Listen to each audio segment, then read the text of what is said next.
Hello বন্ধুরা, কেমন আছো সবাই? Welcome to my channel Amit the blogger. Thumbnail আর টাইটেল দেখে তোমরা বুঝতেই পেরেছো আমরা চলে গিয়েছিলাম নৈহাটি বড়মার কাছে। অনেক দিন ধরে যাব ভাবছিলাম, তা যাওয়া হয়ে ওঠেনি। তো আজকে একটু সময় নিয়ে রোববার দেখে চলে গিয়েছিলাম নৈহাটি। আমরা এই তিনজনেই গিয়েছিলাম। তো এটা হচ্ছে নৈহাটি বড়মার গঙ্গার পাড়।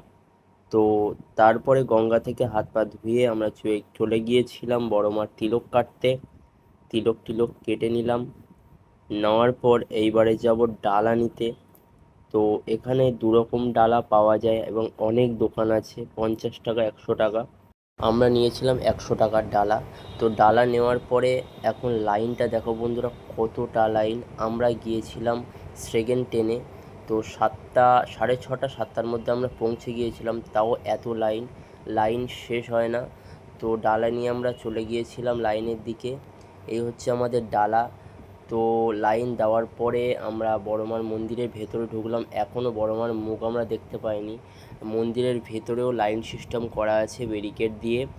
তো ঘুরে ঘুরে যেতে হয়। তো আস্তে আস্তে দেখলাম এই দাদাটা কত সুন্দর হাতের কাজ, শিব, দুর্গা, কৃষ্ণ সব আঁকছে চক দিয়ে, খুব সুন্দর লাগলো। এবং খুব ভালো, হাতের কাজও খুব সুন্দর। তো এবারে যেতে যেতে অনেক কষ্টে বড়মার দর্শন পেলাম। তো দেখো বন্ধুরা কত সুন্দর। তো তোমরা যদি আসতে চাও তো শিয়ালদা থেকে নৈহাটি বা কৃষ্ণনগর ট্রেন ধরে তোমরা খুব সহজেই চলে আসতে পারবে নৈহাটি বড়মার কাছে। প্রত্যেক দিন প্রচুর মানুষের আগমন এখানে হয়, আর মন থেকে প্রচুর। তো দেখো বন্ধুরা কত ভিড়, প্রত্যেক দিনই এরকম ভিড় হয়। তো মায়ের এই ছবি। তো পুজো দেওয়ার পর আমরা এসেছিলাম তোমার উর্নি বাঁধতে, আর ছোট্ট একটা মনস্কামনা করতে। সবাই বাঁধে। তো এখানে প্রচুর উর্নি বাঁধা আছে এবং মনস্কামনা করে যার যেমন ইচ্ছা সে মনস্কামনা করে এটা বাঁধে। তো আমাদের পুজো টুজো দেওয়ার পর আমরা চলে গিয়েছিলাম আবার গঙ্গায়। তো গঙ্গায় হাত মুখ টুক ধুয়ে তারপরে আমরা বাড়ির দিকে যাব। তো গঙ্গাটা দেখো কত সুন্দর, আর তোমরা বড়মার অনেক ছবি পেয়ে যাবে। আমিও নিয়ে এসেছি দুটো ফটো।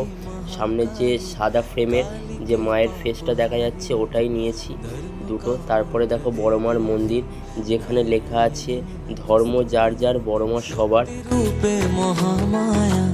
অস্ত্র ভুজা মা অভয়া, তোরি অভাবে আধারে ভাঙে যে আকাশ, তবুয়ে ভবের ঘরে রাখি মারে তোকে সাজিয়ে।